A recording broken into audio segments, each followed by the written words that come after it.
Комисијата за заразни болести на утрешниот состанок ќе го разгледува планот за воведување по рестриктивни мерки за заштита од коронавирусот.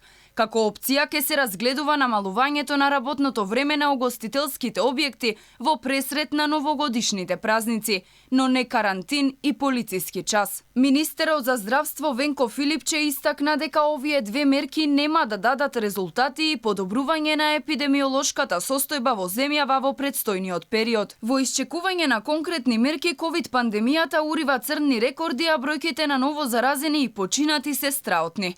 28 годишно момче од Скопје е најмладиот починат пациент во вчерашната ковид статистика, во која беа регистрирани 46 починати за само едно деноноќие. Процентот на позитивниот тестирани лица останува висок. Вчерашниот изнесуваше 34,2%, односно од 1470 тестови беа регистрирани 504 нови случаи. Со новите 46 починати Македонија бележи 2023 пациенти кои ја изгубиле битката со коронавирусот.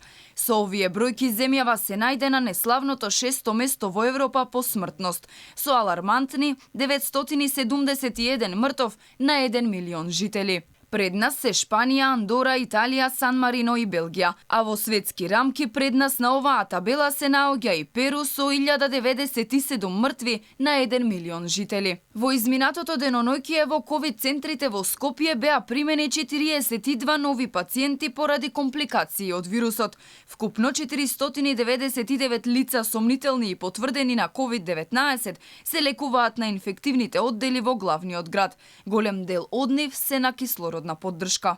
Од Министерството за здравство велат дека и покрај големиот број на приеми во текот на вчерашниот ден, утрово од 8 часот имало 30 слободни места, а се очекува во тек на денот со исписите на оздравените да се ослободат дополнителни места на инфективната клиника и во ГОП 8 септември.